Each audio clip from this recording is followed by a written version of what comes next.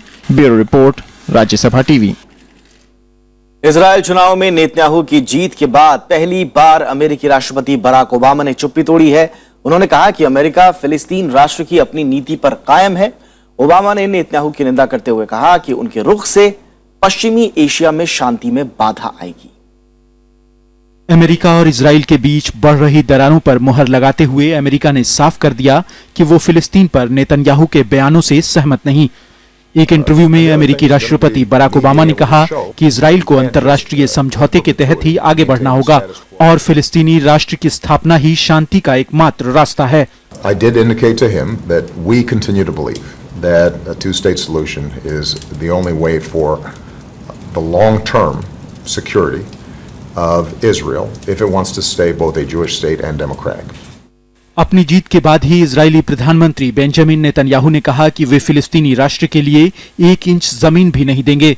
Netanyahu खुलकर America की Iran के साथ परमाणु समझौते की कोशिशों का भी विरोध कर रहे हैं।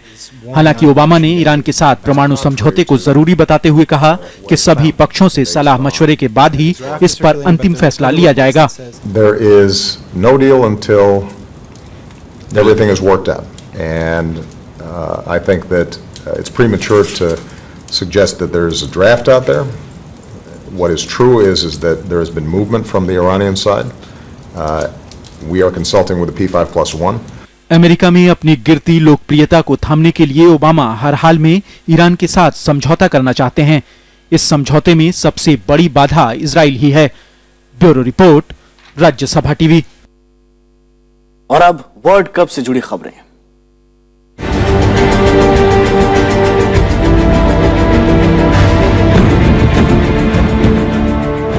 यहां तो न्यूजीलैंड विश्व कप क्रिकेट के सेमीफाइनल में पहुंच गया है। 24 मार्च को पहले सेमीफाइनल में उसका सामना दक्षिण अफ्रीका से होगा। शनिवार को चौथे क्वार्टर फाइनल में कीवीज ने वेस्टइंडीज को 143 रन से हरा दिया।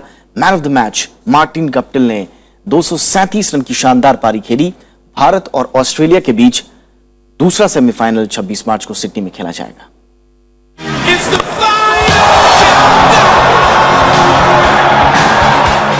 विश्व कप का महाकुंभ। महामुकाबले से पहले सेमीफाइनल में होगी बड़ी भिड़ंत।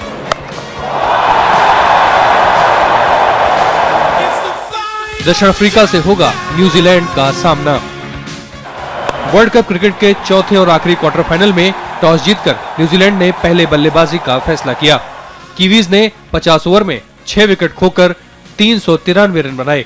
न्यूजीलैंड की जीत के हीरो रहे मार्टिन गप्टिल ने 24 चौकों और 11 छक्कों की मदद से 237 रनों की तूफानी पारी खेली।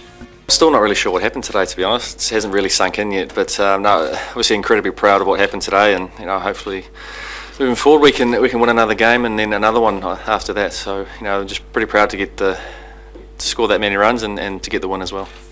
394 रन के विशाल टारगेट का पीछा करने उतरी कैरेबियाई टीम ने खराब शुरुआत के बाद तूफानी अंदाज में रनों की रफ्तार बढ़ानी शुरू की, लेकिन उतनी ही तेजी से उसके विकेट भी गिरते रहे।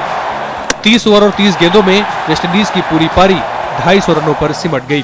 क्रिस गेल ने 33 गेंद में धमाकेदार 61 रन बनाए। न्यूजीलैंड विश्व कप के सेमीफाइनल में 7वीं बार पहुंची है। भारत और ऑस्ट्रेलिया के बीच दूसरा सेमीफाइनल 26 मार्च को होगा। Bureau report, Rajya Sabha TV. प्रथम विश्व युद्ध के दौरान विदेशों में भारत की शान बढ़ाने वाले सैनिकों की याद में दिल्ली के मानेक शॉ सेंटर में एक प्रदर्शनी का आयोजन किया गया। अनजान देशों में अपनों से दूर लड़ने का भारतीय सैनिकों का यह पहला अनुभव था। आइए याद करते हैं उन जवानों को इस प्रदर्शनी के जरिए।